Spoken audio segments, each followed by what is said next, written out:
வணக்கம். ஃப்ளாட் மற்றும் கர்வ்டு சர்ஃபேஸின் ப்ளூ மேத் சோதனை பற்றி இந்த அமர்வுக்கு வரவேற்கிறோம். ஃப்ளாட் மற்றும் கர்வ்டு சர்ஃபேஸின் ப்ளூ மேத் சோதனை பற்றி இப்போது நாம் அறிந்து கொள்வோம். இந்த அமர்வின் நோக்கங்களை பார்ப்போம். இந்த பாடத்தின் முடிவில் உங்களால் பின்வருவனவற்றை செய்ய முடியும். பிரஷியன் ப்ளூவை அடையாளம் காண்பது, அதன் பயன்பாடுகளை அறிவது, ஃப்ளாட் சர்ஃபேஸ்களில் ப்ளூ மேத்தை சோதிப்பது, கர்வ்ட் சர்ஃபேஸ்களில் ப்ளூ மேத்தை சோதிக்கவும்.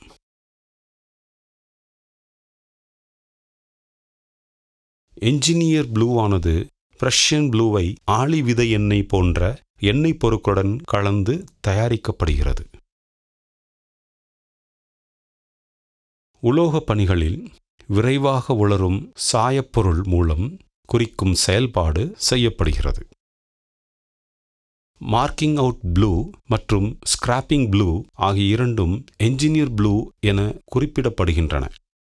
இறுதி அசம்பிளிங் போது ஒரு மோல்டின் குழிவு மற்றும் குவிவு பொருத்தம் செய்யப்படும் போது கருவி தயாரிப்பாளர்கள் பிரஷியன் ப்ளூவை பரவலாக பயன்படுத்துகிறார்கள்.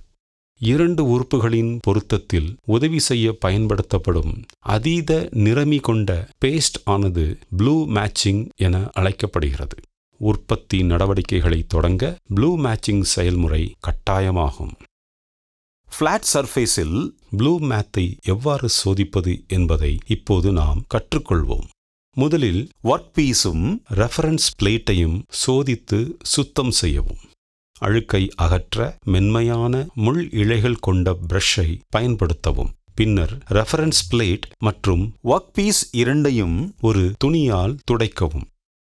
சிறிதளவு ஸ்பாட்டிங் மை வைத்து சிறிய ரோலர் மூலம் ரெஃபரன்ஸ் பிளேட்டில் அதனை முழுவதுமாக பரப்பவும்.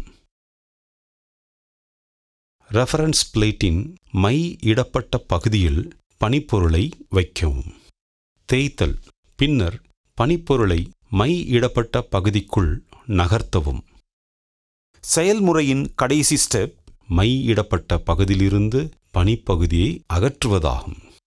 ஒரு பொய்யான தேய்த்தல், அதாவது ஃபால்ஸ் ரப் என்பது ஒரு பனிப்பொருளில் ஹை ஸ்பாட்டுகள் இருக்கும் இடத்தை பற்றிய தவறான தோற்றத்தை ஏற்படுத்தக்கூடிய செயலாகும். ரெஃபரன்ஸ் பிளேட் உள்ள பக்கத்தை விட்டு தள்ளி பனிப்பொருள் இழுக்கப்படுவதால் ஸ்பாட்டிங் மை சில பகுதிகளை விட்டு தள்ளி தேய்க்கப்பட்டு மற்றவற்றின் மீது தள்ளப்படுகிறது. இது ஹை ஸ்பாட்ஸ் எங்கே உள்ளன என்று தவறான வாசிப்பை கொடுக்கும். இப்போது கர்வ்ட் சர்ஃபேஸ்களில் ப்ளூ மேத்தை எவ்வாறு சோதிப்பது என்பதை புரிந்து கொள்ள முயற்சிப்போம். முதல் ஸ்டெப்பானது ஒர்க் பீஸ் மற்றும் மாஸ்டர் ஷாஃப்டை சுத்தம் செய்வது பற்றியதாகும். ஒரு பிரஷ் மூலம் அழுக்கை சுத்தம் செய்து துணியால் துடைக்கவும். மாஸ்டர் ஷாஃப்டில் ஸ்பாட்டிங் மை தடவி ரோலரை பயன்படுத்தி மேற்பரப்பில் பரப்பவும்.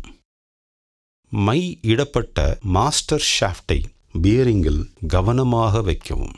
பியரிங்கில் ஷாஃப்டை சுழற்றி ஷாஃப்டை பியரிங்கில் இருந்து அகற்றவும். கர்வ்ட் சர்ஃபேசஸ் முழுவதிலும் ப்ளூ மேத் பரவியிருப்பதை கவனியுங்கள். தொகுப்புரையாக நாம் கற்றுக்கொண்டவை: ஃப்ளாட் சர்ஃபேஸ்களில் ப்ளூ மேத்தை சோதிக்க கர்வ்ட் சர்ஃபேஸ்களில் ப்ளூ மேத்தை சோதிக்க இதன் பயன்பாடுகள், எந்த வகையான இழைப்பு செயல்பாடுகளையும் நடத்துவதற்கு முன் பின்பற்றப்படும் செயலாக்கம். எனவே ஃப்ளாட் மற்றும் கர்வ்டு சர்ஃபேஸின் ப்ளூ மேத் சோதனை என்பது இதுவேயாகும். நீங்கள் அனைத்து கருத்தமைவுகளையும் பயிற்சிகளையும் புரிந்து கொண்டீர்கள் என்று நம்புகிறேன். அடுத்த அமர்வில் சந்திப்போம்.